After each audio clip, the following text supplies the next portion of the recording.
Hello, my name is Steve Bowler, and welcome to the Introduction to Juniper Lab number 1. In this lab, we're going to take a closer look at Junos basics.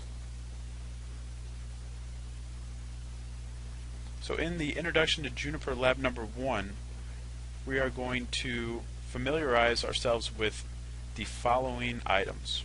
I'm going to show you how to navigate through the different command line interface modes, or the CLI modes. We are going to perform basic configuration within Junos. These configuration items include changing the system hostname and also changing the system time.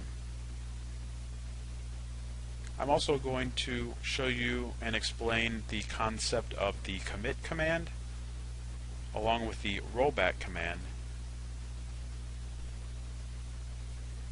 And also in this video, I will be teaching you some of the basic Juniper terminology and features that go along with those.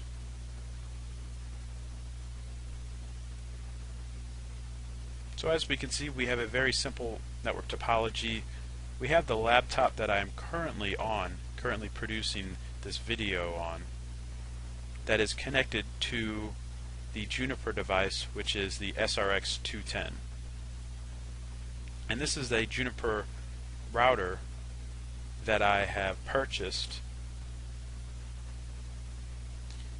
And so the SRX series is a firewall type of Juniper device and is used for small businesses and other areas for security purposes. And also, what I'm going to show you with this device is how to navigate through the Juniper command line interface, familiarize yourself with the Junos command structure. So let's go ahead and jump into the configuration. I have PuTTY, so I have a laptop that's connected into the Juniper SRX210. And this specific model is the 210H, and I believe the H stands for high memory. In this case, the high memory, we have 1 gig of memory. So if it's a non-H SRX 210, I believe you have 500 or 512 mega RAM. So the laptop, the network interface card on the laptop is connected into the gig interface. There's 2 gig interfaces on this router.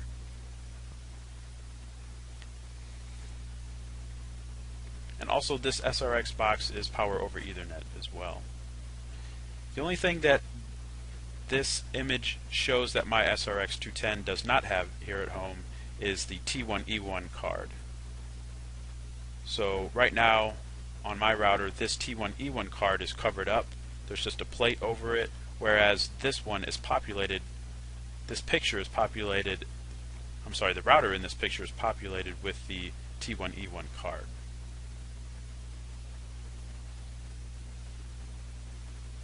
So the first thing that we're going to do is we're just going to lay a solid foundation in this lab to build, for you guys to build off of, especially if this is your introduction video into Juniper. We want to provide you with the basics of the Junos so that you have a foundation to learn and to build off of. So we're going to use PuTTY to get into the device. The device IP is 192.168.1.1, and we're going to SSH into it. So some of the features I already have set up on the SRX. Again, the SRX 210 is it's similar to the ASA series that Cisco has. So the SRX, again, is a firewall, can also be used as a router. It runs all routing protocols, and I'm going to show you how to set up all those routing protocols later on in the more advanced Juniper labs. So we're going to SSH to 192.168.1.1. That's the IP address assigned to our router, the SRX, and it's going to come up with a login prompt. We're going to log in as the root because that is our account that we have created on the Juniper device. And it's going to ask us for the password, so I'm going to put in the default password that we have, or that I set up. And right away, if you're not familiar with Juniper devices, you can see that the Junos is the Juniper operating system, kind of like Cisco has the iOS, which is the Internet Working Operating System. The iOS, the version of the Junos that we're running is shown. And also I'll explain the Junos version in a different video where I show you how to upgrade your Junos from one version to another. So right off the bat we see that we are prompted, our command prompt shows the root at awesome. So again, this awesome is the name of the router. I just put that in there. I was just playing around. I was just so excited that I finally got the SRX 210 the other day, and as you can see, part of that excitement, I just put in awesome as the name of the device because it is an awesome device. So right now it shows me at root at awesome. So this is the router name again, awesome, that I already created. And the percentage symbol, if you're familiar with Unix, then you already know that this represents the Unix shell prompt. And it should be known that the Junos kernel is based off of the FreeBSD Unix operating system.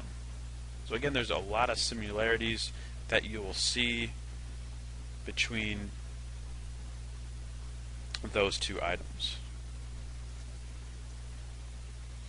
So one of the things that we're going to point out and teach you in this video is we're going to show you how to navigate through the command line modes, the command line interface modes. So there's two main modes within the command line on your Juniper devices, and those two modes are configuration mode and operational mode. So right now we're not in either mode.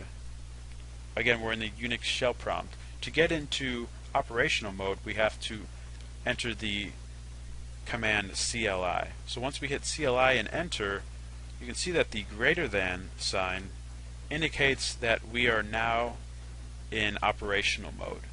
And operational mode is used for monitoring and troubleshooting as well as file and system management. So we're not really going to be doing a lot of the configuration of the device in operational mode. We're going to be doing show commands. So we're just going to be verifying the configuration of our device in operational mode.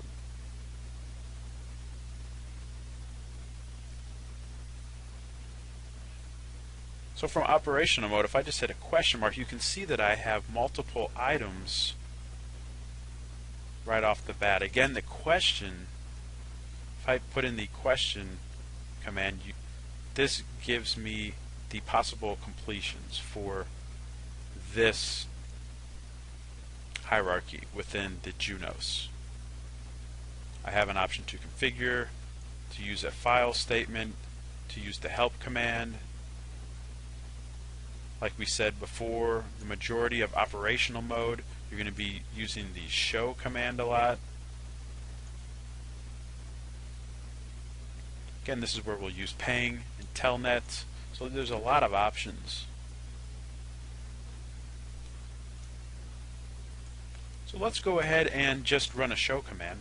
To look at the configuration on the router, the way we're going to do this is just do a show configuration and then hit enter. And as you can see, if you're not familiar with the Juniper output, a lot of this looks very confusing to you. Let's go ahead and hit the space bar, and we hit the space bar to get, it'll show a new page of output. So right off the bat we can see that it looks very confusing. There's a lot of things on the SRX that is populated by default.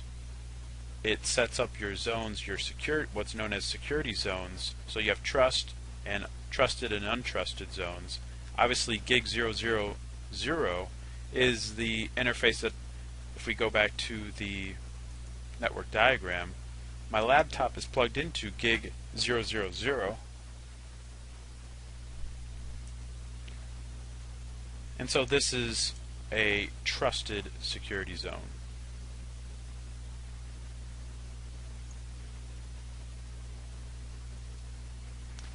Also, one of the things I want to show you is that the hierarchy structure is a lot different if you're familiar with other popular network infrastructure vendors. We have a file structure that shows system commands. So under system is where the following items can be modified. So we have the host name, like I was showing you earlier.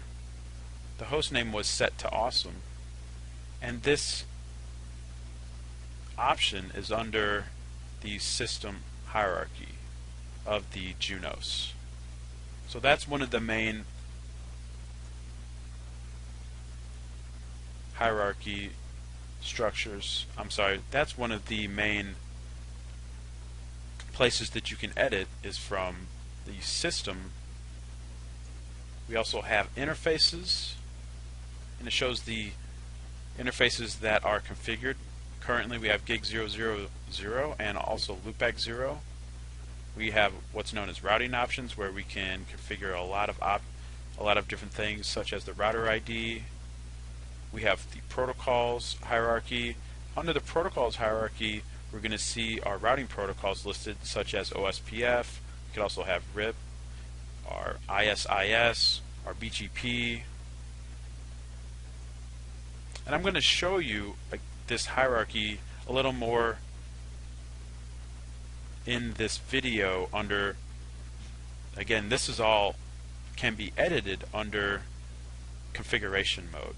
So I just wanted to show you what a show configuration command looks like under the Juniper device.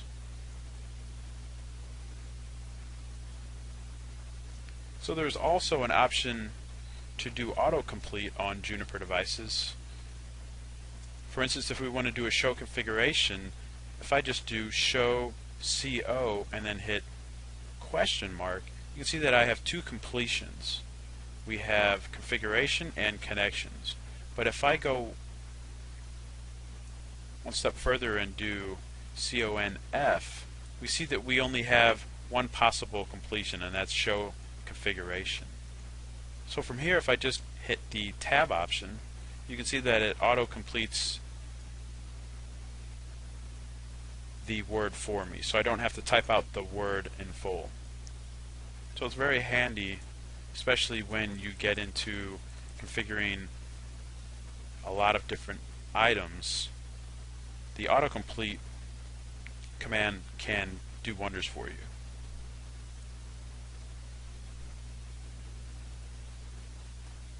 So let's go ahead and let's start with the configuration. Let's do just a basic configuration on the router. We'll get into, now that you've seen some of the basics of operational mode and some of the items that we can do. Again, if we do question mark, you can see that we can do pings, trace routes, we can configure the device, or you can just type in edit, and that's how you enter configuration mode. Also, let's get out of configuration mode, and we do that by using the exit command. We can also, to go into configuration mode, you can also just type in configure. So there's two ways to do that. To enter configuration mode, you can use edit or configure. Either one is going to get you the same place.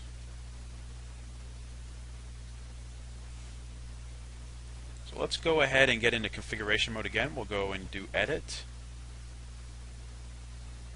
And we can see if we just do a question mark from the top of our hierarchy, we have a lot of different options that we can do. We can do what's known as a commit, but I'll teach you that later, show you how to use the commit option. We can do rollbacks, we can do replace, renames, quit, saves, set, show, top. There's a lot of options that you might not be familiar with now, but I'm going to show you and try to explain a lot of these to you in this lab. So if you remember, if we go back to when I did the show configuration command, you saw that under system we have the option for host name, and we know that the router is currently named awesome because we are at the root at awesome command prompt. And again, something to remember, when you're in configuration mode, you see the pound sign.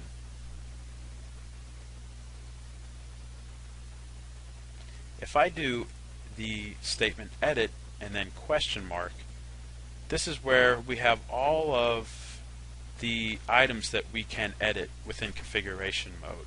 Again, configuration mode is where a lot of the main changes are made to the protocols, to the interfaces, to include IP addressing and other options.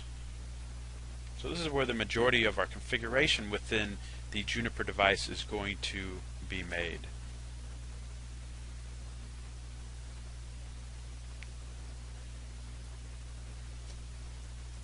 So if I go and do edit system and hit enter, you can see now that we have changed to the edit system hierarchy. So now if I do a question mark, actually now if I do, let's do this. If I do the set command, and the set command is going to set a parameter. So let's see, if I do a set command and hit a question mark, these are all of the options that I have under the edit system hierarchy that I have to complete. So we can see before, this is how we set the host name to awesome. We did the command set and then followed that up with the host name option. So we did the statement set host name and then put in whatever the host name we want to have for this router. In this case, we could just set the host name to intro lab 1.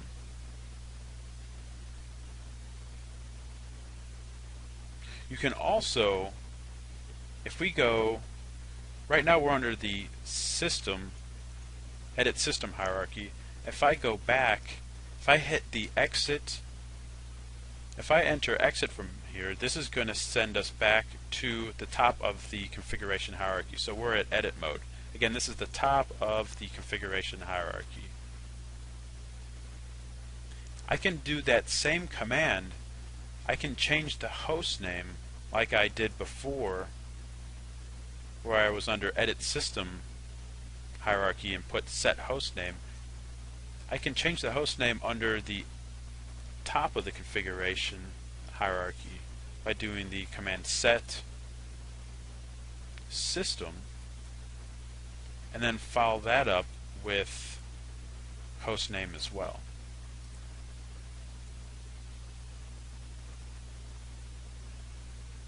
So if I do set system host name, and then we'll just call this intro lab 1 and hit enter, you can see that the command was taken. What happened when I hit enter? Well, I just set the system host name to intro lab 1. However, it didn't change. So the system host name is still awesome. And that's because on Juniper routers and switches, Juniper devices, in order to get this command to go from the running configuration to the active configuration, I should say, we have to, in order to get this item from the, into the active configuration, we have to do the commit command. So right now, if we do a show statement, and this is how we look at the configuration from configuration mode. If we just hit a show and then look under system, I think that should be at the very top. Don't know why I went down all the way. We can see that the system host name shows up as what we set it to, which was Intro Lab 1. So you're probably wondering, well, why did it not change? Well, it's known right now, it's in a configuration known as the candidate configuration. So this is, you can think of a candidate for the configuration changing. And we can look at changes that have been made to the active configuration and put in what's called as the candidate configuration by doing the command known as show pipe compare. So what this command is going to do, the show pipe compare, is going to give us some output, some very good information as to what was changed from the active configuration to the candidate configuration. And the candidate configuration is the configuration that when we do a commit command from here, then this candidate configuration will be put into the active configuration. So it seems a little confusing at first when you first take a look at this, but it's not really that hard to understand once you get into the router yourself and play around with a couple of configurations. So the minus and the plus options are our key indicators as to what has changed in the configuration. Obviously we see that we took away the hostname of awesome, indicated by the minus sign, and we added the hostname of Intro Lab 1. Again, this is known as the candidate configuration. This is the configuration has been changed, but it is not active, the active configuration of the router. Obviously we can see that because the name of the router is still awesome.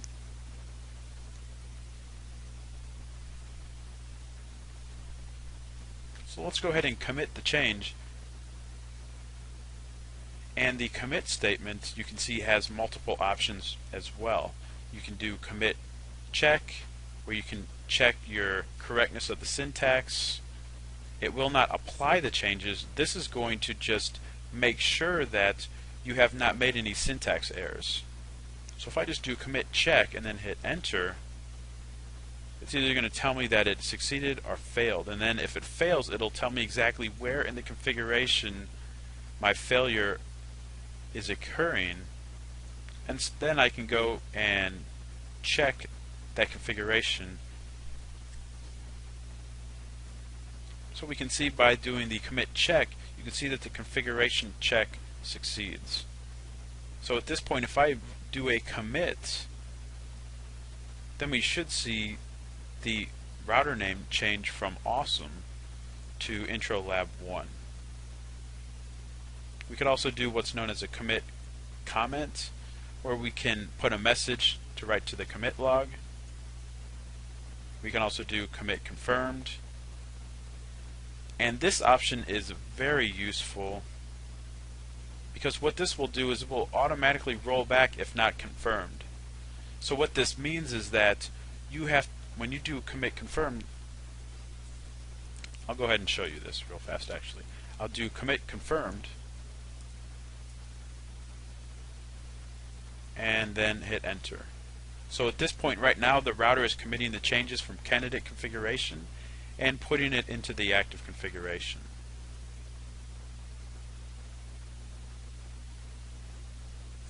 What we can see is that the commit confirmed will be automatically rolled back in 10 minutes unless confirmed. This is telling us that in order to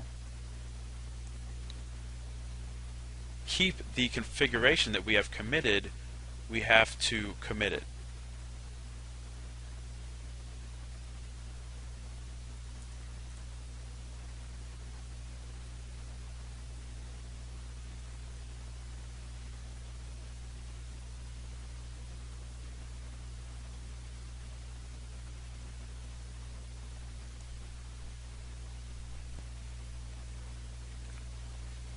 So again, to wrap up, what the commit confirm does is that, say you add some changes to your router that might kick you out of the router. And we've all done this before.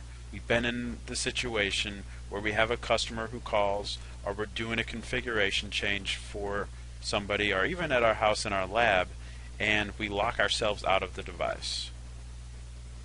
Well, with Juniper, they kind of give you a safety feature in that when you do a commit confirmed, if you don't put in the extra commit statement like we just had to do, then what will happen is that the configuration will automatically be rolled back within a specific time interval. In this case, 10 minutes is the default, and you can also set the timeout, whatever you want. So it's very powerful. A very awesome command is the commit confirmed. Also, let's go ahead and take a look at the commit. You can see that you also have the option for commit and quit. So what this is going to allow you to do is, just like it says, you commit, you quit, and this is going to take us out of configuration mode and into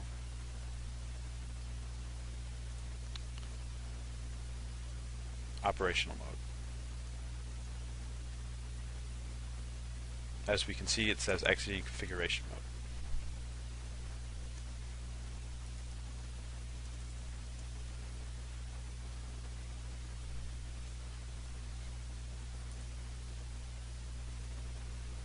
So we've gone over most of these. We can also do a commit at a certain time. Again, that's just using the commit at, and that's the time at which to activate configuration changes. So say we want to go ahead and proactively set up a configuration for a customer, or just something we're working on in the lab, we can do a commit at, and say at 5 o'clock at night we want to make sure that this goes through and not any time sooner than that. So we just do a commit at 5 p.m. or whatever time we want to do, and it'll happen at that time. Whatever the clock's time is, that's what it's going to sync to. So again, a very cool feature with the commit. We also have commit comment. That's where we can put in there, and we can go back into the log and see, okay, this is what I was doing. So in this case, I could do commit comment and just put in changed router name.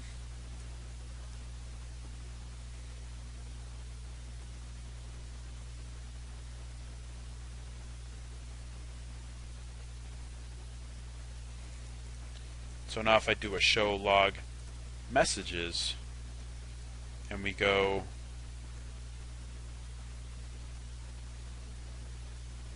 let's see.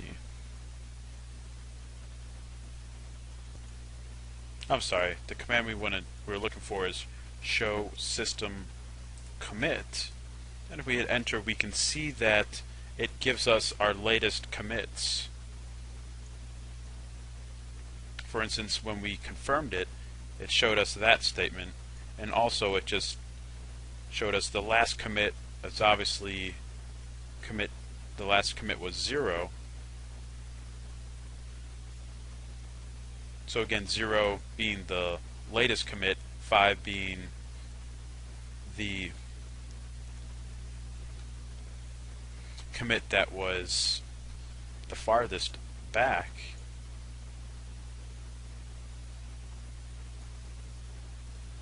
Under this commit, it showed that a description, it showed that we changed the router name. So again, that's just another additional feature with the commit command. Let's go ahead and take a look at some of the other options that we wanted to explain, some more of the Juno's basics. We went through navigating the command line interface modes. We showed you operational mode, configuration mode. We changed the system host name. We explained the commit command. So let's go ahead and take a look at the rollback command.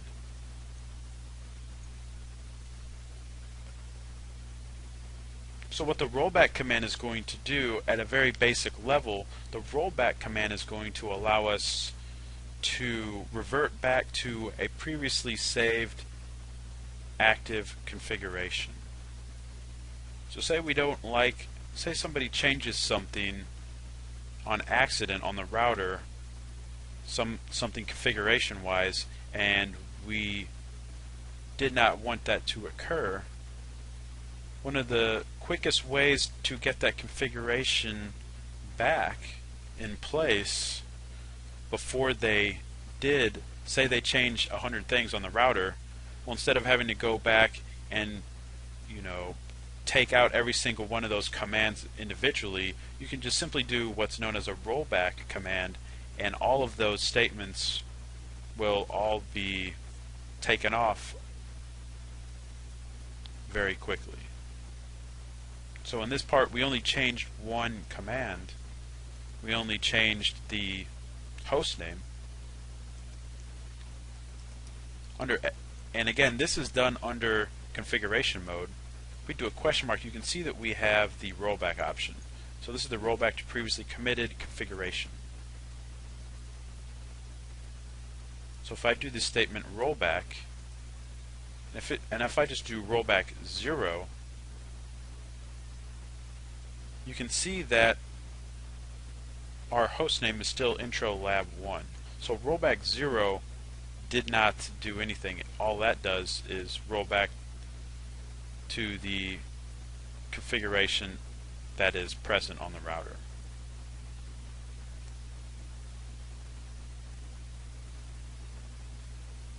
Just to show you this, that is correct, let's go ahead and do this. Let's do set system host name Bowler CBT Labs.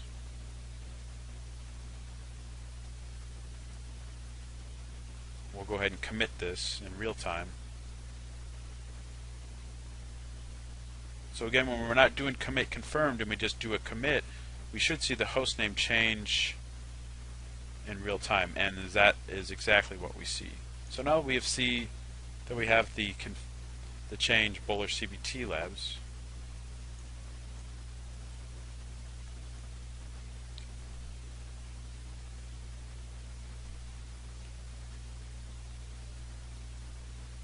Now if we do the command rollback 0,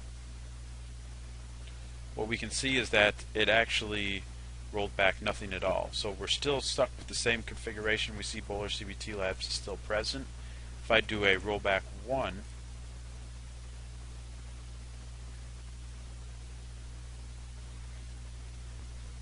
actually let's go ahead and do this. This might be the easiest way to explain this. If I do a set system hostname A and do a commit, so what I'm going to do is I'm just going to change the host name 3 times. I'm going to change the host name to A, then I'm going to change the host name to B, then I'm going to change the host name to C. So now let's do set system hostname B. We'll commit that.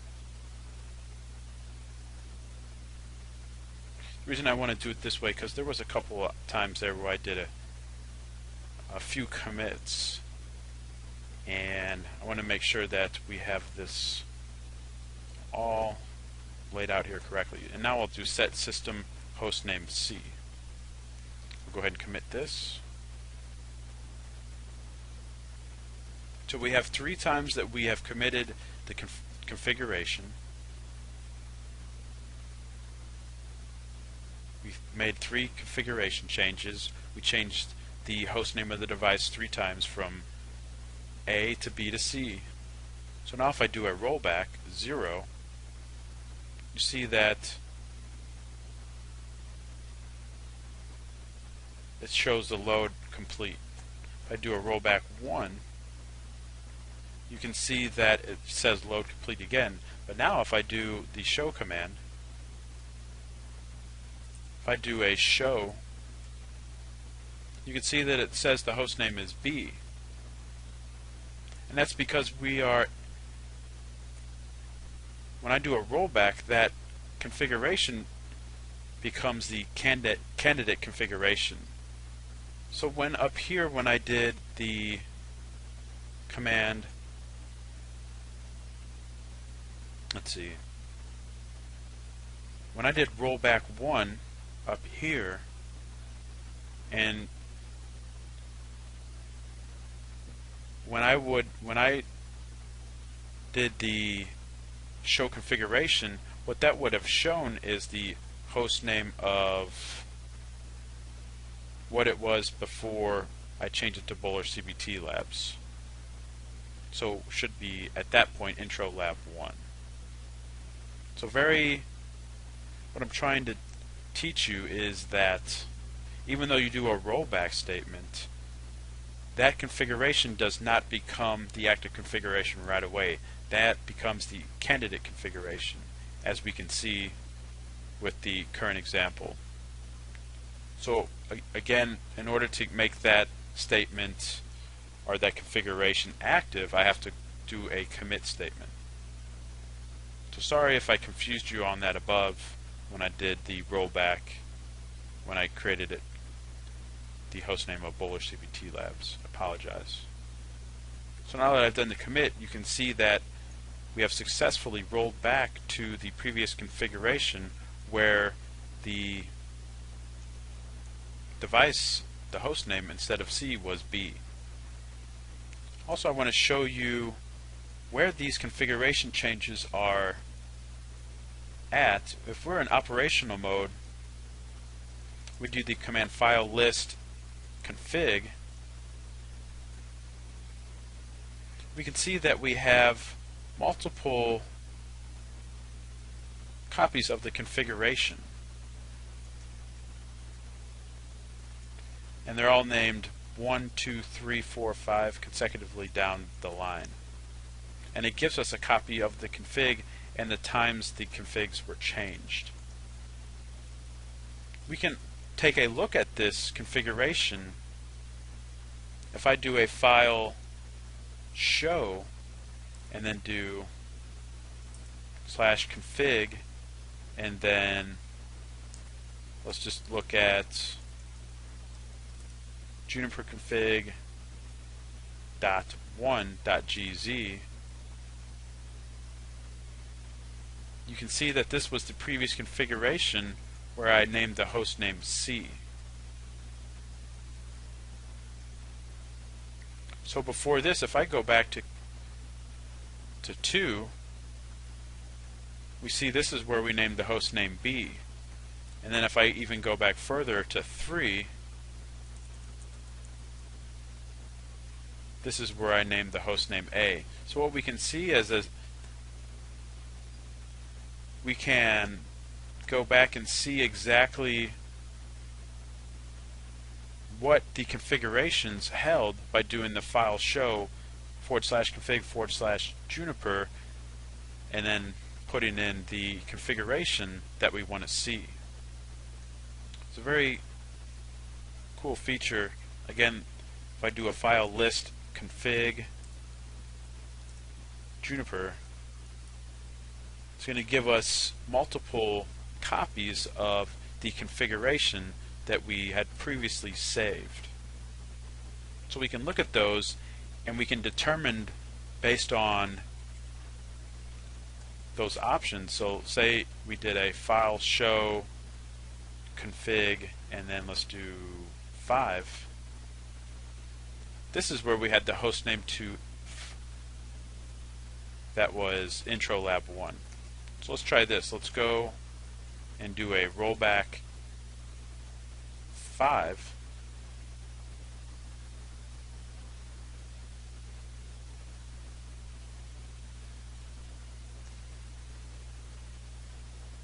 And if I do a show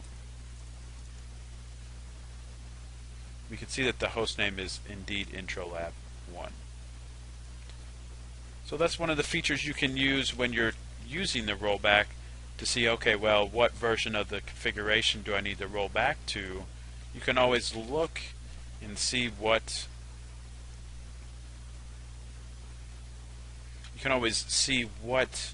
those versions were by going to the operational mode and just doing a file list, and the default path is config, and then there's all your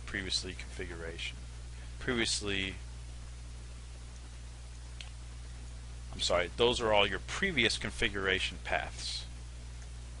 So again, 1 is the most present, and then 5 is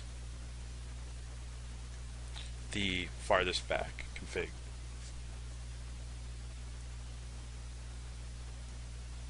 So if you're wondering, when I tried to exit, it says the configuration has been changed but not committed. Exit with uncommitted changes, and I hit yes. So if I go back to configuration mode, you can see that it warns me, entering configuration mode, the configuration has been changed but not committed.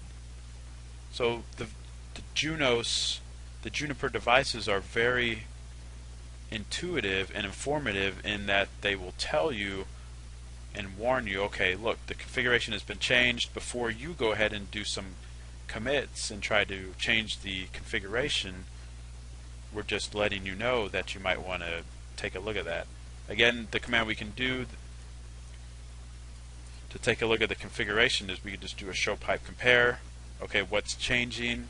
We have the host name that is B right now is going to be deleted. We can see that with the minus sign, and the host name of IntroLab 1 is going to be added. So we go ahead and commit that and make that change occur.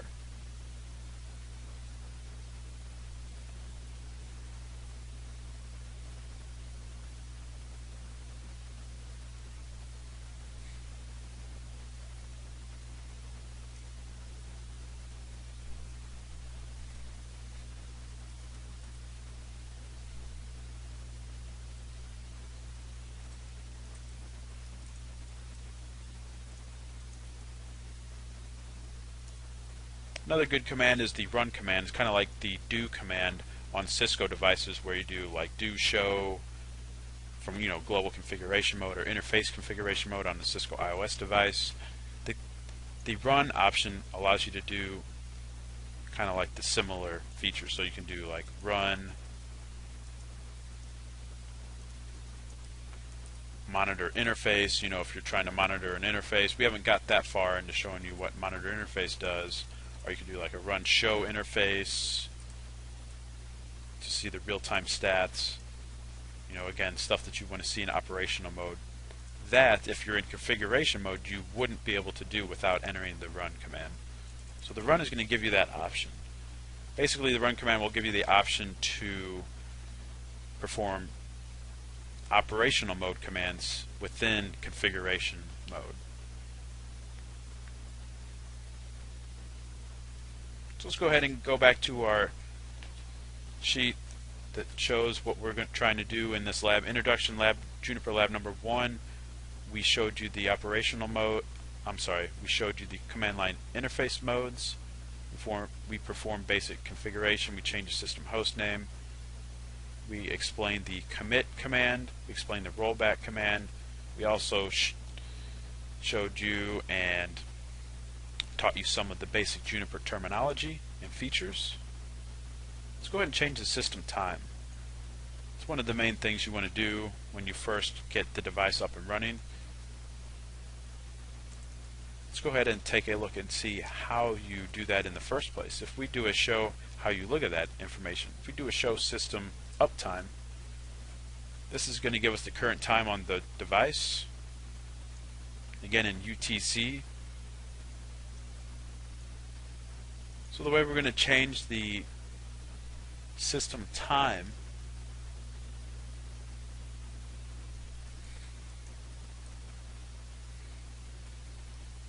is by doing the command set date.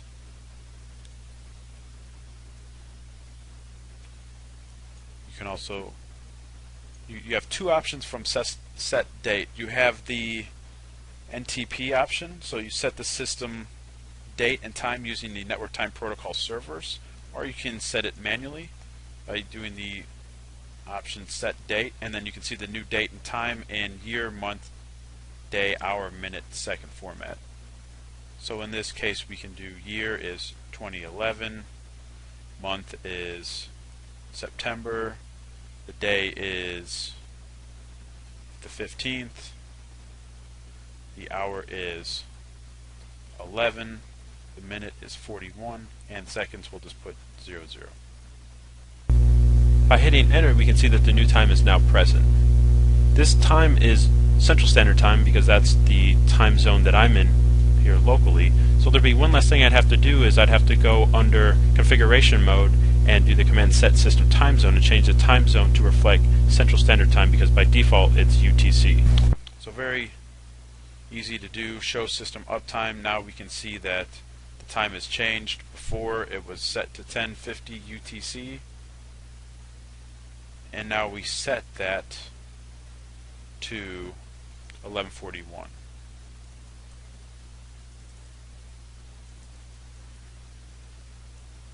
So very easy to do, but it's very simple. But again, that's one of those things that you always want to make sure that you have correct, especially when you're performing logging on your devices and you need to know when certain outages have occurred, or the uptimes of protocols, the downtimes of protocols. You need to make sure that your clocks are synced correctly with the correct time.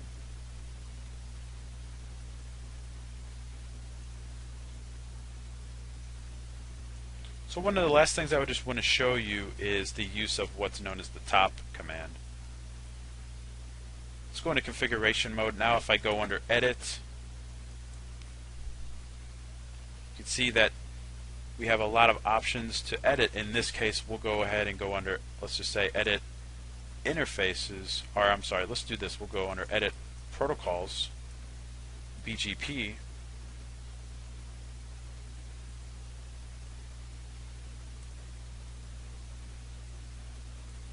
and then we'll also go further. We'll go under edit family, and let's do iNet. This is IPv4. So now we're under the edit protocols BGP family iNet hierarchy, and let's say to get all the way up to the top of the configuration hierarchy, that would be the edit mode. The way I do that is I just can type in or do the top statement, and you can see now that I went from edit protocols BGP family iNet to edit mode. So that's a quick way to get from a lower level hierarchy all the way up to the very top very quick, is by using the top statement or the top option.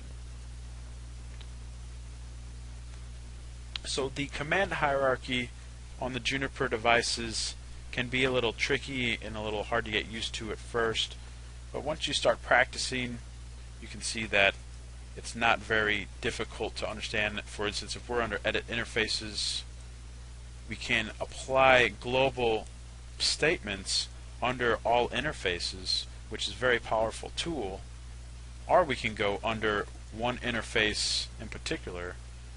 We can go under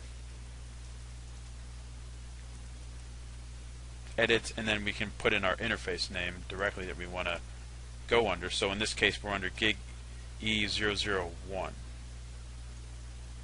So any commands that are under this interface directly, so we do the set statement, so we do set space question mark, so all these options are going to be options that are set directly under gig E001 and none of the other interfaces. In this case, I can do set unit, and then unit number 0, family iNet. So you probably don't know what I'm doing right now, but that's okay, because in the next lab, I'm going to show you exactly what I'm doing. So we'll just do, I just want to show you this real fast. So I do set unit 0, family iNet, address, I'm just putting an IP address basically on the interface to show you. So once I do that set and hit, then do my commit, I'm putting an IP address on the interface. And again, that's just gig 001.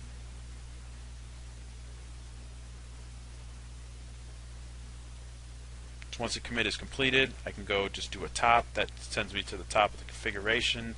If I do a show command, we can now see that under gig 001, I have the IP address that I just assigned. So there's options, there's global options for all interfaces, and there's also options on a per interface basis that you can set. So that's some of the power of the Junos that Junos provides to you, is that the configuration hierarchy is very powerful. You can go under Edit Protocols and do a question mark, and you can see all the different options that you can do. Again, to see the parameters specifically under Edit Protocols, you do this with the set option. So set question mark, you can see these are all the protocol options that I have, are all the options that I have specifically listed under the protocols. Obviously these are all protocols mostly. We have RIP, RIP-NG, VRRP, BGP,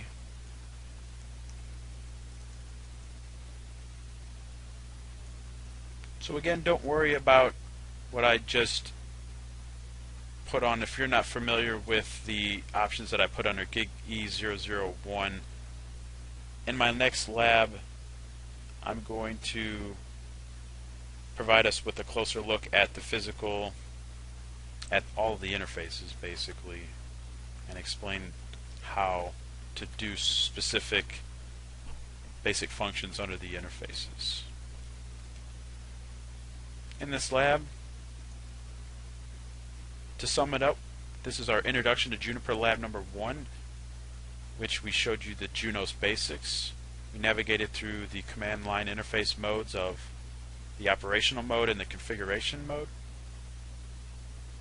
We performed basic configurations, and we explained to you, while we did these configurations, we explained to you very key commands that you need to know to give you a good solid foundation of Juniper devices. We showed you how to use the commit command, the rollback command.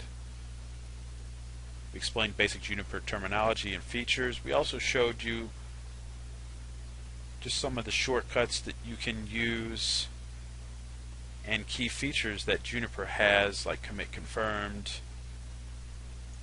and some of the other options. Again, this is Introduction to Juniper Lab number 1, Junos Basics. I want to thank you for watching, and I hope to see you in the next one.